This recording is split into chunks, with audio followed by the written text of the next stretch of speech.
আজকে অস্ট্রেলিয়ার বিপক্ষে আমাদের সিরিজের দ্বিতীয় ম্যাচ। এই ম্যাচটা আমাদের ক্রিকেট ইতিহাসের অন্যতম গুরুত্বপূর্ণ ম্যাচ হলেও হইতে পারে। যদি আজকের ম্যাচটাতেও আমরা রেজাল্ট আমাদের দিকে বের করে আনতে পারি, তাহলে আমরা সিরিজটা জিতে যাব।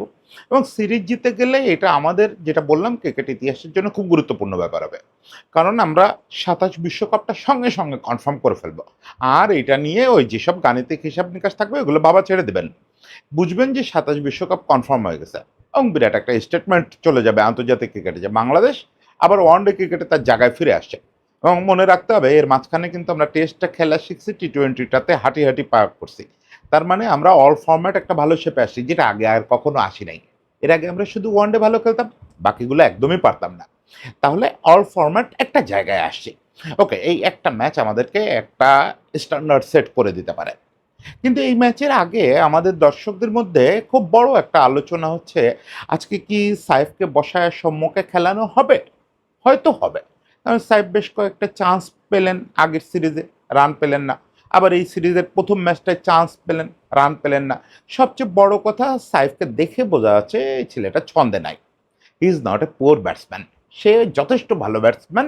ওই হ্যান্ড আই কোঅর্ডিনেশনের ব্যাটসম্যান। আমরা সম্মুখে নিয়ে যে আলোচনা করব ওটা শুনলেই বুঝতে পারবেন যে কেন সাহেবকে দেখতে খারাপ লাগতেছে। সাহেব টাচে নাই। এখন তাহলে সম্মুখে নিতে হবে, একটা জনদাবি তৈরি হয়েছে।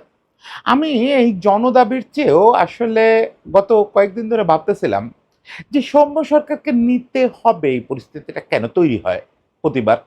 সৌম্য সরকার কেন দলে স্থায়ী থাকে না? সৌম্য যে ২০১৫তে সৌম্যর অভিষেক হলো, সেই থেকে আসলে এটা কি পরিস্থিতিতে সৌম্য দলে রেগুলার হতে পারলো না?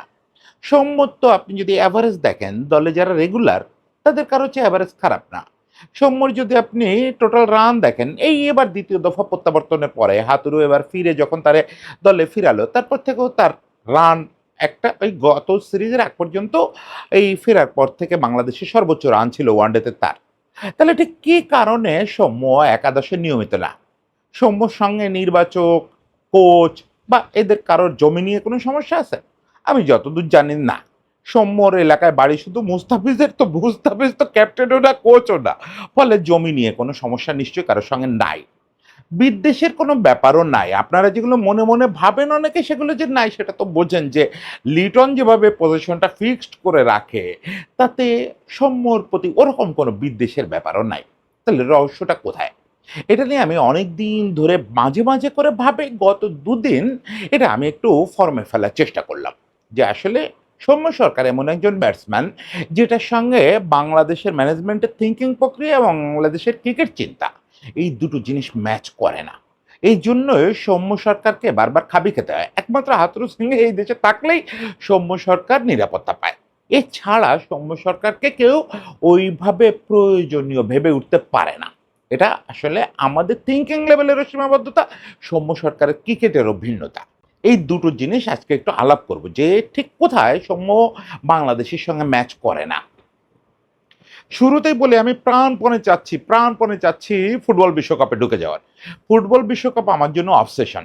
বিশেষত আমরা যারা সিজনাল দর্শক, তাদের কাছে বিরাট ব্যাপার রে ভাই, বিরাট ব্যাপার। ৪ বছর বাদে ফুটবল বিশ্বকাপ আসে, প্রতিটা সেকেন্ড এনজয় করার কথা। কোনো একটা বিচিত্র কারণে এবার ফুটবল বিশ্বকাপ জমি লাগতেছে না। যা কিছু কনটেন্ট করতেছে এখনো পর্যন্ত বানায় করতেছে। খুব অটোমেটিক কোনো ব্যাপার এসে আবেগে নাড়া দিচ্ছে, এটা এখনো হচ্ছে না। আমি জানি না কেন? ইভেন বাড়ি পতাকাও দেখতেছি না। আপনি বলবেন যে বাংলাদেশের সিরিজ চলতেছে সেইজন্য হয়তো। না, বাংলাদেশ এর আগে দুর্দান্ত সিরিজ খেলছে ফুটবল বিশ্বকাপ চলা অবস্থায়। কখনো ওই জমে ওঠায় বাধা হয় না। এবার অন্য কোথাও একটা সমস্যা আছে, এটা নিয়ে নিশ্চয়ই আমি খোঁজ খবর নেওয়ার চেষ্টা করব। ওইটার প্রভাবে আমরাও পড়ছি। ফলে আর এখন আসলেই বাংলাদেশ খুব ট্রিকি একটা সিরিজ খেলতেছে। এটা থেকে চোখ ফিরানো খুব কঠিন। আর যেখানে নাহিদ রানা বা অন্যরা সবাই মিলে সৈকত এরকম পারফর্ম করে যাচ্ছে, সেখানে আসলে চোখ ফিরানোটাও কঠিন। ফলে বাংলাদেশ ক্রিকেট নিয়ে বলতেই হচ্ছে এই অবস্থায়। বলে যাচ্ছি, যতক্ষণ যেটাই আগ্রহ পাই আমরা, সেটা আরকি আমাদেরকে দিব্যি দিচ্ছে যে এইটাই দেখতে হবে, ফুটবল বিশ্বকাপই দেখতে হবে বা ক্রিকেটই দেখতে হবে। যেটা যখন মজা পাই সেটা বলব। আমরা আপাতত ক্রিকেট নিয়ে বলি, সৌম্য সরকারকে নিয়ে বলি। দেখেন, সৌম্য সরকার কেন জাতীয় দলে স্থায়ী হলো না, এটা বুঝতে গেলে আমাদের প্রথমে একটা জিনিস মেনে নিতে হবে যে আমাদের সব দেশে, ইনক্লুডিং ইন্ডিয়া, এই সাবকন্টিনেন্টের দেশগুলোতে টিম সিলেকশন, 11 সিলেকশনে পাবলিক পারসেপশনের বিরাট একটা ভূমিকা আছে। মানে মানুষ বিষয়টা কিভাবে ভাবতেছে। এই যে দেখেন না, আগামীকালকে সেকেন্ড ম্যাচ। আগামীকালকে সেকেন্ড ম্যাচের আগে সব জায়গায় সৌম্য, সৌম্য আওয়াজ চলতেছে। আপনি দেখবেন আগামীকালকে সৌম্য হয়তো খেলে ফেলছে। মানুষের পারসেপশনটারে আমাদের ক্রিকেট বোর্ড, ক্রিকেট ম্যানেজমেন্ট এই দেশগুলোতে ভারত, পাকিস্তান, বাংলাদেশ, শ্রীলঙ্কা, ভারত একটু এই জায়গা থেকে অতিক্রম করছে, কিন্তু বাংলাদেশ, শ্রীলঙ্কা, পাকিস্তান ওই জায়গাতেই আছে। পাবলিক পারসেপশনরে খুব গুরুত্ব দেয়, সবচেয়ে বেশি গুরুত্ব দেয় বাংলাদেশ আর পাকিস্তান। ফলে তাহলে আমাদের বুঝতে হবে যে পাবলিক পারসেপশনে সৌম্যর অবস্থানটা কি। পাবলিক পারসেপশনে সৌম্য ওরকম স্থায়ী কোনো ইমপ্রেশন তৈরি করতে পারে না। কারণ আমাদের এই আবারও সাবকন্টিনেন্টের কথায় আসে, আমাদের সাবকন্টিনেন্টের ব্যাটসম্যানশিপের, পছন্দের ব্যাটসম্যানশিপের কতগুলো ক্রাইটেরিয়া আছে। সেটা খুব বেশি না, ৩টা ক্রাইটেরিয়া। আগে ২টো ছিল, এখন ৩টা হয়েছে। সেই ৩টা ক্রাইটেরিয়া কি? প্রথমটা হচ্ছে কাজে লাগুক বা না লাগুক নিত্যদিন ৩০ থেকে ৫০ রান করা। এই যে একটা গা বাঁচানো রান করা। আমি কাউকে কিন্তু আলাদা করে ইন্ডিকেট করতেছি না। দয়া করে কাউকে আপনারা ইন্ডিকেট করে এগুলা ভাববেন না।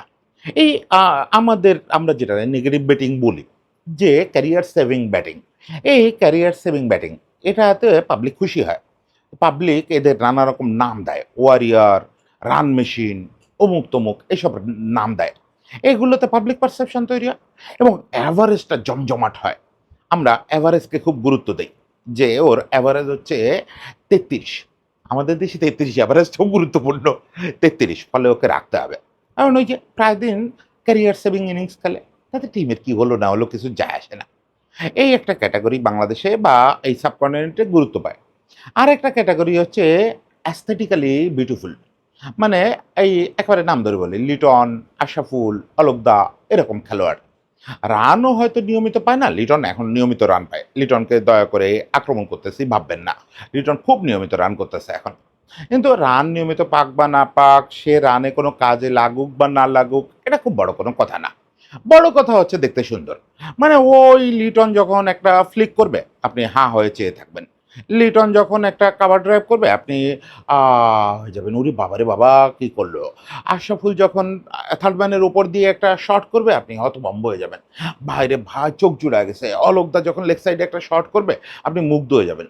এরা হচ্ছে আমাদের সবচেয়ে পছন্দের ক্যাটাগরি, সবচেয়ে পছন্দের দেখনদারি ব্যাটসম্যান বলে। রাহুল দ্রাবিড় একটা পডকাস্টে বলছিলেন যে সাবকন্টিনেন্টে batting is all about fame point batting. মানে এখানে ব্যাটিং কাজে লাগলো কি না, রান কাজে লাগলো কি না, রান কত হলো, ইম্প্যাক্ট কি, এটা আমরা খুব দেখতে চাই না। আমরা ওই দেখনদারি ব্যাপারটা খুব দেখতে চাই। ৩ নম্বরে এটার সঙ্গে আজকাল যোগ হয়েছে এই অভিষেক শর্মা বা সূর্যবংশী টাইপের ব্যাটিং। আপনি শুয়ে বসে যেন তেন প্রকারে বড় বড় ছক্কা মারবেন, এটা গ্যালারির থার্ড টায়ারে পৌঁছায় যাবে। ওই ছক্কার মাপটা টিভিতে দেখাবে যে কত মিটার হয়েছে, ১০০ কত মিটার, আর দেখে আপনার অ্যাড্রেনালিন হ্রাস হবে। এইটা একটা বিরাট ব্যাটসম্যান, বিরাট ব্যাটসম্যান। অবশ্যই এরা খুব ইম্প্যাক্টফুলও বটে, এই জাতীয় ব্যাটসম্যানরা। ফলে আমরা এই ৩ জাতীয় ব্যাটসম্যানকে গুরুত্ব দেই। এরা আমাদের মনে দাগ কাটতে পারে। আমাদের মনে দাগ কাটতে পারে মানে নির্বাচকদের উপরে, ম্যানেজমেন্টের উপরে। ম্যানেজমেন্টও এই ৩ জাতীয় ব্যাটসম্যানই বোঝে। কিন্তু রিয়েলিটি হচ্ছে এই যে টি-টোয়েন্টির ধুমধাক্কা ব্যাটিং, এই যে দেখনদারি ব্যাটিং, এই যে ক্যারিয়ার সেভিং ব্যাটিং, এর বাইরে একটা ব্যাটিং অন্তত টেস্ট এবং ওয়ানডে ক্রিকেটে বেশ জরুরত ব্যাটিং আছে, যে ব্যাটিংটা সারা পৃথিবী এনজয় করে। এটা তাদেরকে ওই সুযোগটা দেয়। সেই ব্যাটিংটা কারা করতেন বা করেন, সেটা ধরেন আগে আমাদের সময় থেকে যদি উদাহরণটা আনি, তাহলে জয়সূর্যা বা হেইডেনের কথা বলবো। আরেকটু পরে এসে ব্রেন্ডন ম্যাককালামের কথা বলবো। বা তারপরে এসে আমরা ইন্ডিয়ার দিকে যদি দেখি, তাহলে ইন্ডিয়াতে এরকম ব্যাটিং করতে দেখবো অনেককে, পাকিস্তানে দেখবো এরকম, যারা হচ্ছে ইউটিলিটি ব্যাটসম্যান। এরা হ্যান্ড আই কোয়ার্ডিনেশনের ব্যাটসম্যান। এরা ঠিক আধুনিক টি-টোয়েন্টির ওই পাওয়ার হিটার না, যে যে কোনো পরিস্থিতিতে ইনটেনশন দিয়ে এবং ওই লম্বা লম্বা সুইং দিয়ে তারা বল বাইরে বের করে দিবে, তা না। এরা টাইমিং নির্ভর ব্যাটসম্যান। খুবই টাইমিং, সুইট টাইমিং হইতে হবে, বল ব্যাটে আসতে হবে এবং দিনটা তার হইতে হবে। এই সব কিছু যদি হয়, তাহলে সে বিশাল ২০০ স্ট্রাইক রেটের খেলতে পারবে না। ১২০-৩০ strike rate, ৪০ strike rate, ১৫০ strike রেটের একটা ইনিংস খেলবে, আপনার ম্যাচ জিতায় দেবে। একটা ওরকম ইনিংস খেলে, খুবই ইম্প্যাক্টফুল ইনিংস। এবং এরা উইনিং কস্ট ছাড়া খেলে না, রান ছাড়া কিছু বোঝে না। মানে এদের হয় জিরো, না হলে স্কোর, এছাড়া কিছু বোঝে না। বাকি যে ৩ ক্যাটেগরির ব্যাটসম্যান প্রত্যেকে এর মাঝামাঝি কিছু পারে। কিন্তু এই যে টাইমিং নির্ভর হ্যান্ড আই কোঅর্ডিনেশন খেলোয়াড়রা, এরা এই হয় এক্কেবারে খারাপ, না হলে দুর্দান্ত। এর মাঝখানে কিছু নাই। সৌম্য সরকার হচ্ছে এই প্রজাতির ব্যাটসম্যান। এখন দেখেন, সৌম্য সরকারকে প্রথমত যেটা অলরেডি আমরা বুঝে ফেললাম, তার মানে এই প্রজাতির ব্যাটসম্যানরা আমরা পাত্তা দেই না। কেন পাত্তা দেই না? এখানে হিউম্যান সাইকোলজি এবং ক্রিকেটের অনেক রোল আছে। হিউম্যান সাইকোলজির যদি কথা বলি, সেটা হচ্ছে যে এরা তো রোজ পারফর্ম করতে পারবে না। এখন এরা সবাই তো আর ম্যাথু হেডেন না। ওরকম যে প্রায়শ গিয়ে ওই দানবীয় ইনিংস খেলে আসবে। ও কেউ তো এর মধ্যে লো প্রোফাইল ম্যাথু হেডেন হবে, লো প্রোফাইল ব্রেন্ডন ম্যাককালাম হবে। ফলে তাদেরকে তো আপনার ফেইলিওর চান্সটা বেশি দিতে হবে। এখন এদের বিউটির বিপক্ষে আগলিনেসটা এত বেশি যে মানুষ আসলে আগলিনেসের দাপটে এদের বিউটিটা ভুলে যায়।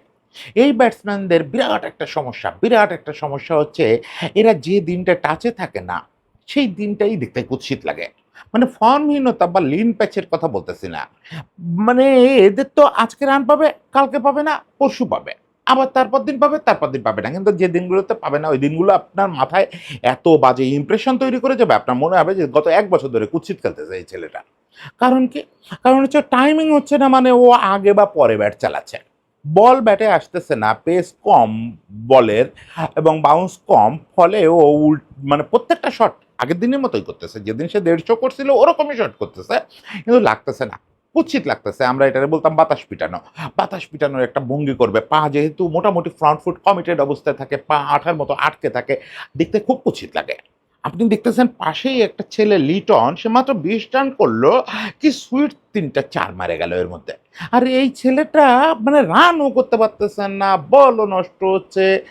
বল খুব বেশি নষ্ট করে না এরা, খুব দ্রুত আউট হয়ে যায়। কিন্তু যেটুক সময় ছিল রে ভাই, এটা কি করলো? একটা বলে তো ব্যাট লাগাইতে পারল না।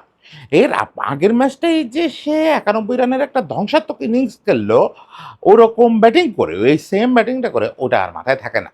ওই ব্যাড ইমপ্রেশনটা, আগলিনেসটা থেকে যায়। তার মানে এদের ব্যাটিং স্টাইলই হচ্ছে পপুলার হওয়ার মতো না।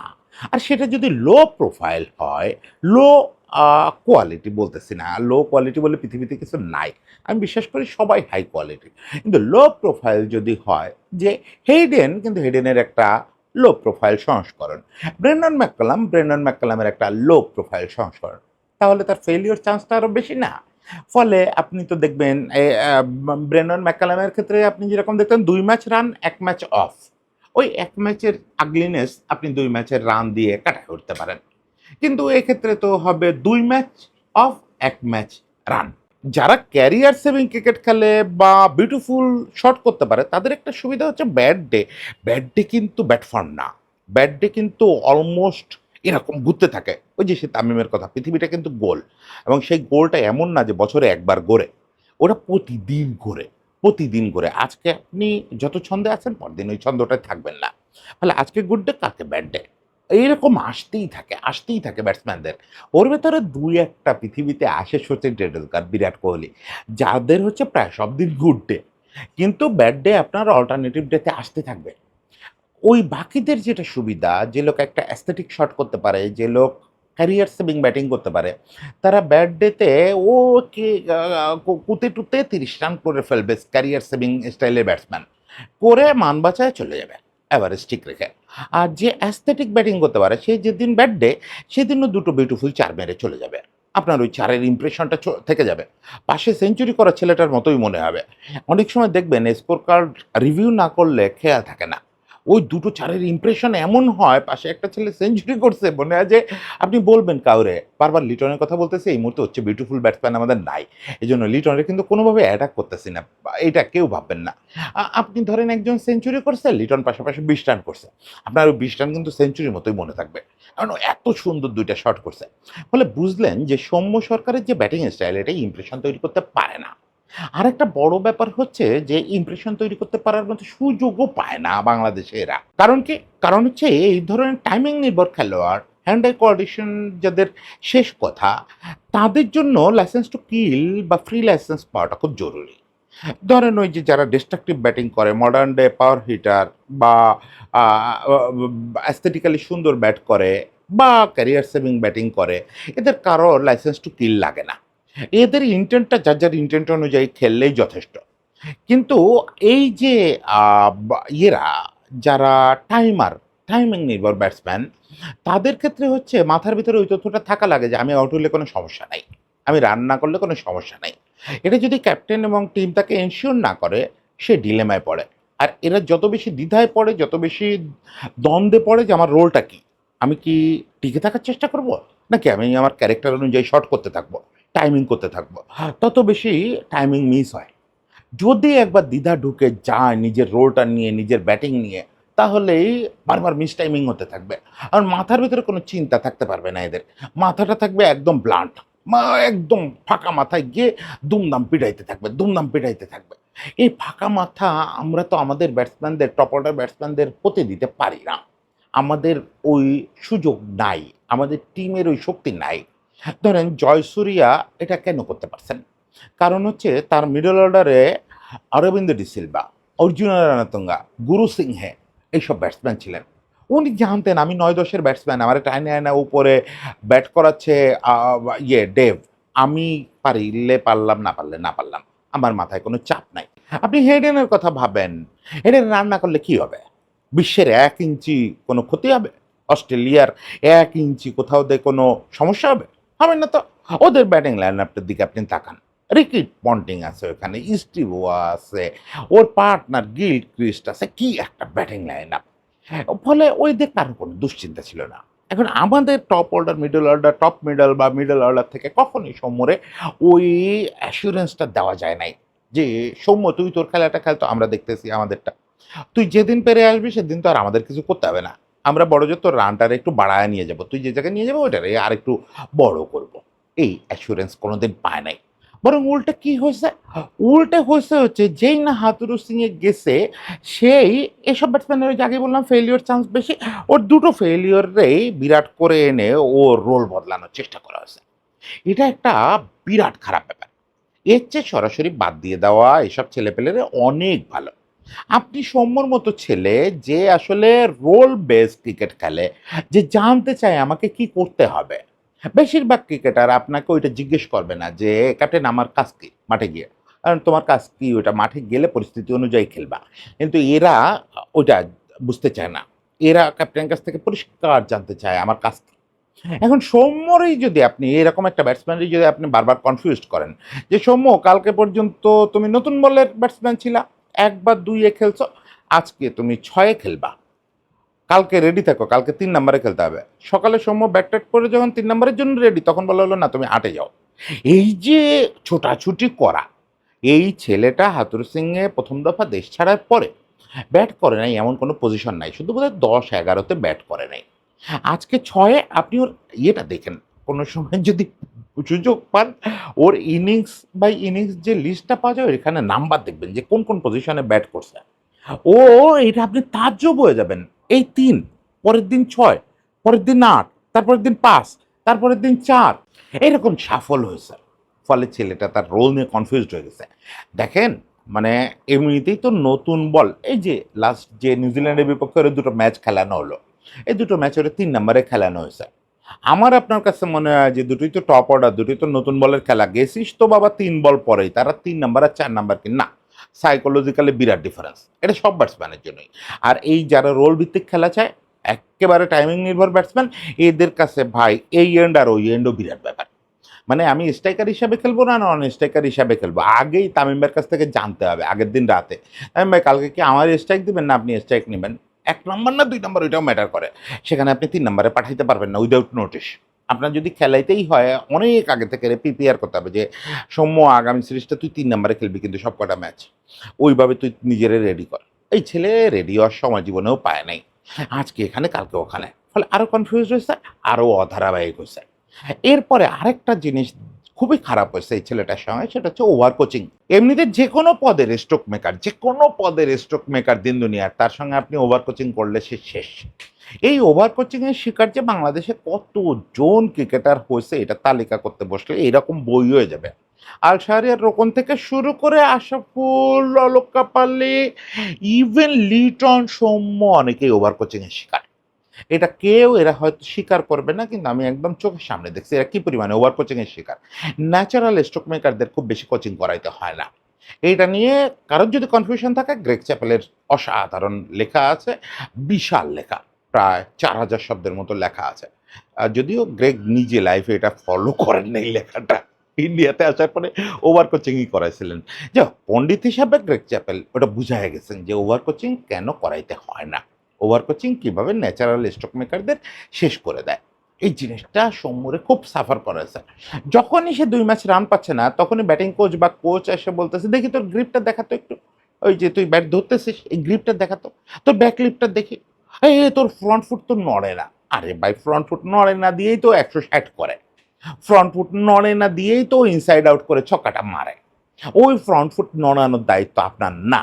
আপনার দায়িত্ব ফ্রন্ট ফুট অন রেখেই ওরে দিয়ে কেমনে পরের ম্যাচে রান করা যায়। ইনফ্যাক্ট ওটাও আপনার দায়িত্ব না। আপনার দায়িত্ব হচ্ছে ওরে কেমনে মাথাটা শান্ত রাখা যায় যাতে ও নিজের খেলাটা খেলতে পারে।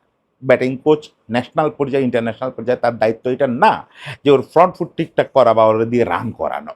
ওরে মাথাটা ফাঁকা করে দেয়া হচ্ছে আপনার দায়িত্ব। ওর চিন্তাটা নিজের মাথায় নিয়ে নেওয়া আপনার দায়িত্ব। এই সব কিছুর সঙ্গে সৌম্য সরকারের শেষ এবং বড় একটা ঘাতক ছিল হচ্ছে মিরপুরের ওই ধানক্ষেত উইকেট। দেখেন, ওর যেটা গোল্ডেন টাইম, ও তো আমি জানি না যে ওর গোল্ডেন টাইম এখনো কি সামনে পড়ে আছে কিনা। এটা তো আসলে বলা যায় না পৃথিবীর কারো ব্যাপারে। পৃথিবীর বহু মানুষ ৩৫-এর পরে তার গোল্ডেন টাইম আবার দেখাইছে। ফলে এটা বলার কোনো সুযোগ নাই যে সৌম্য সরকারের গোল্ডেন টাইম শেষ। কিন্তু এখন পর্যন্ত সবচেয়ে সুন্দর যে পর্বটা আমরা দেখছি, যে সময় সবচেয়ে ছন্দে ছিল, সেই সময়টাতে আমরা হোমে ম্যাচ বেশি খেলতাম এবং হোমে ধান খেত না, কাদামাটির উইকেট বানাইতাম। ওই যে আগে একদিন আমি বলছি ক্যাডবেরি চকলেটের মতো, পুতায় যাওয়া ক্যাডবেরি চকলেট যেরকম ধরলে ভেঙে যায়, ওইটা। বল হাঁটুর কাছে জীবনেও আসবে না, ওই গোড়ালির কাছ থেকে গড়াগড়ি করবে, গড়ায় উইকেটে চলে যাবে, বল পড়ে থেমে যাবে, বলের জন্য ওয়েট করতে করতে আপনার শেভ করা মুখে দাড়ি উঠে যাবে, এরকম উইকেট। অ্যান্ড সৌম্য সরকারের মতো ব্যাটসম্যান যে কোমর নিচু করার লোক না, যে হচ্ছে মূলত ওয়েট করবে, ওয়েট তো করতে রাজি না, সে মূলত খেলবে বোলারের পেসকে কাজে লাগায় এবং ফেয়ার বাউন্সকে কাজে লাগায়।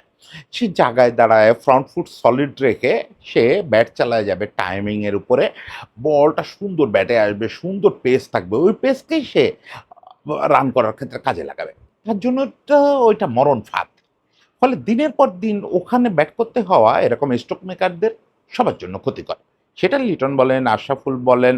আশরাফুল হচ্ছে বিরল ব্যাপার। আশরাফুল আমাদের পার্সপেক্টিভে সচিন টেন্ডুলকর, যে আসলে যেকোনো পরিস্থিতিতে রান করার যোগ্যতা ছিল। এছাড়া স্ট্রোক মেকার বাংলাদেশে যত আসছে সবার অন্যতম ঘাতক হচ্ছে মিরপুরের এই উইকেটটা ছিল। এখন এই উইকেটটা দিনকে দিন বদলাচ্ছে দেখেন। মানে সৌম্য যে নিজেরে কতটা বদলাইছে, কতটা পরিণত হয়েছে। সৌম্যর সম্পর্কে যেসব কথা বলতেছি এগুলো না, এগুলো টেক্সট বুক আলাপ। লাস্ট ওরে যখন ওয়েস্ট ইন্ডিজের বিপক্ষে ৯১ রানের ইনিংসটা করতে দেখলাম, তখন ওর ব্যাটিং দেখে আমি খুবই মুগ্ধ হয়েছিলাম। এটা ওর একটা ক্যারিয়ারের অন্যরকম ইনিংস ছিল। ওই উইকেটটা কিন্তু কঠিন উইকেট ছিল। ধানক্ষেত না হলেও যথেষ্ট টার্ন ছিল, উইকেট ভাঙা ছিল। ওখানে দাঁড়ায় ও শুধু ভিড় ভেতরে খেলে ওই ইনিংসটা আমি জীবনেও ভুলব না। আমার তারপর থেকে সৌম্যর সঙ্গে সরাসরি কথা বলার সুযোগ হয় নাই। আচ্ছা, ওভার ফোন বোধহয় ১-২ মিনিট কথা বলছিলাম। আমি ওইটা নিয়ে আলাদা করে ওর সঙ্গে কথা বলার খুব ইচ্ছা আছে যে ও যে শুধু ভিতে খেলবো এই প্রতিজ্ঞা নিয়ে ৯১ রানের একটা ইনিংস খেললো। সাইফও ভালো খেলছিল। এইটা একটা খুব ও নিজেরে একটা নতুন পরিচয় দেওয়ার চেষ্টা করছিল। তারপরেও তো ওরা আবার বাদ পড়লো। কিন্তু রিয়েলিটি হচ্ছে ওর দরকার এখন আমরা যে ধরনের উইকেট খেলি, এই উইকেটে রেগুলার খেলা। এই উইকেটে রেগুলার খেলা, টিম থেকে ওই ব্যাকটা পাওয়া, যে সৌম্যদা এখন তো অনেকের দাদা, বেশিরভাগের দাদা, সিনিয়র হয়ে গেছে না? এখন তারে বলা যে, "দাদা তুমি তোমার ব্যাটিংটা করো, আমরা বাকিটা সামলায় নিচ্ছি।" এখন তো আমাদের সলিড টপ অর্ডার আছে, সলিড মিডল অর্ডার আছে। ফলে এখন তো আর ওইটা ভাবার কোনো কারণ নাই। লিটন আছে, শান্ত আছে, পরের দিকে সৈকত আছে। হৃদয় একটু মেন্টালি সঠিক হলে হৃদয় দুর্দান্ত। আমাদের মিডল তো এখন দুর্দান্ত। টপ মিডল থেকে লোয়ার মিডল পর্যন্ত দুর্দান্ত। ফলে তাকে অনায়াসে ওই সিগন্যাল দিয়ে দলে রাখা যায়। এবং সেটা এখন আমরা এফোর্ড করতে পারি। এখন তো আমরা ওই দিনহীন অবস্থায় নাই। এখন আমরা ভালো উইকেটে খেলি, আমাদের একগাদা দুর্দান্ত পেসার আছে, আমরা অ্যাগ্রেসিভ ক্রিকেট খেলতে চাই। ফলে সৌম্যর সঙ্গে যা হইছে তো হয়ে গেছে। সেই পর্বগুলোতে আমরাও ভুল করছি, সৌম্যরও স্ট্র্যাটেজিক্যাল প্রবলেম ছিল। সৌম্য মেন্টালি কনফিউজড ছিল, কোচরা ভুলভাল করছেন, ম্যানেজমেন্ট যে উইকেট বানাইছেন সেটার সঙ্গে যায় না, এবং সব মিলে যেটা বললাম ওই সাবকন্টিনেন্ট এইরকম ব্যাটসম্যানদের নিতে পারে না। কিন্তু এখন তো সাবকন্টিনেন্ট বদলাইছে, বাংলাদেশ বদলাইছে, বাংলাদেশ তো সাবকন্টিনেন্টের মতো এখন আর খেলে না, বাংলাদেশ তো অস্ট্রেলিয়ান ক্রিকেট খেলে। বাংলাদেশে গত কয়েক মাস ধরে, গত বছর খানেক ধরে যে ক্রিকেটটা খেলতেছে, এটা তো সাবকন্টিনেন্টের ক্রিকেট না।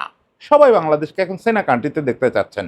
ইয়ান বিশপ পর্যন্ত বলতেছেন যে বাংলাদেশ কবে সেনাতে খেলতে যাবে দেখতে চাই, কারণ বাংলাদেশ এত সুন্দর ওই উইকেটে খেলতেছে। এখন যে পর্ব গেছে তো গেছে, ওটা আমি বড় জোরেই এক্সপ্লেইন করতে পারি, কিন্তু ওটা তার ফিরে আনা সম্ভব না। এখন তার বলা সম্ভব না যে এই যে হাতুড়ু যাওয়ার পরে সৌম্যর সঙ্গে এই অবিচারটা কেন করছেন, বা সেকেন্ড টাইম ফেরার পরে সৌম্য ওই নিউজিল্যান্ডের মাটিতে ওরকম খেললো, ওয়েস্ট ইন্ডিজের বিপক্ষে ওয়েস্ট ইন্ডিজে ওরকম দুর্দান্ত খেলে আসলো, দেশের মাটিতে এরকম একেবারে আনলাইকলি সৌম্য টাইপের একটা 91 রানের ইনিংস খেললো, তার আগের ম্যাচে 45 করলো, তারপরে ওখানে সৌম্য দলে জায়গা পায় না, যা গেছে গেছে, যা গেছে গেছে। আপনারা ওই ডান হাতি বা হাতি কম্বিনেশনে সূচি বায়ুতা থেকে বের হইতে পারেন নাই বলে সৌম্যরে নিতে পারেন নাই। পার্সোনাল কোনো বিদ্বেষ থেকে সম্প্রতি তারে বাদ দেওয়া হয় নাই, বা কোনো কালেই বাদ দেওয়া হয় নাই। সম্প্রতি সে বাদ পড়তেছে বারবার হচ্ছে ওই ডান হাতি বা হাতি, ডান হাতি বা হাতি, এটা আমি বলি সূচি বায়ুতা। এগুলো তখন আপনি কাজে লাগাইতে পারেন যখন আপনার হাতে প্রচুর বাহাতি এবং ডান হাতি দুটো অপশনই একই স্ট্যান্ডার্ড থাকে, তখন আপনি বিলাসিতা দেখাইতে পারেন, তার আগে না। এগুলো তার আগ পর্যন্ত থিওরি, এই থিওরিতে যাবেন না। এখন সৌম্যকে ব্যাক করেন, সৌম্যকে সমানে জায়গাটা দিয়ে যান। সাহেব খারাপ ফর্মে আছে বলে এই আলোচনাটা তোলার কোনো অর্থ নাই। সাহেব সৌম্য কেউ কারো শত্রু না, ঘটনাচক্রে দুজন প্রায় একই প্রজাতির ব্যাটসম্যান, এটা হচ্ছে ঘটনা। সাহেব পার্ট টাইম স্পিনার আর সৌম্য পার্ট টাইম পেসার, দুজন খুব একই টাইপের ব্যাটসম্যান।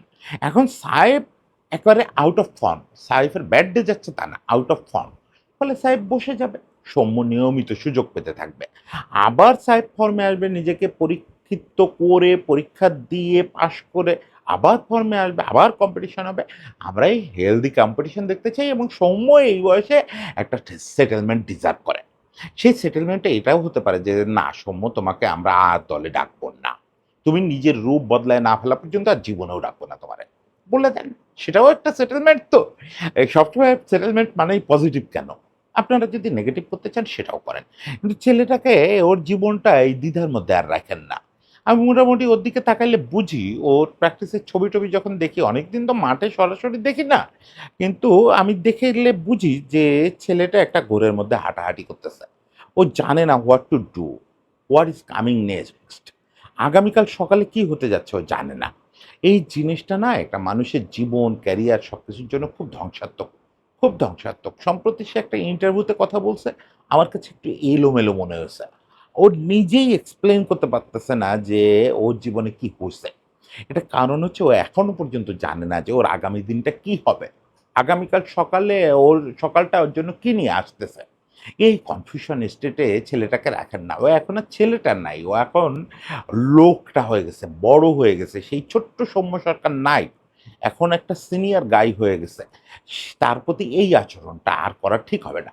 সবার জন্য শুভেচ্ছা। সৌম্যকে সবাই বুঝতে পারবেন এই প্রার্থনা থাকলো। সবাই ভালো থাকবেন।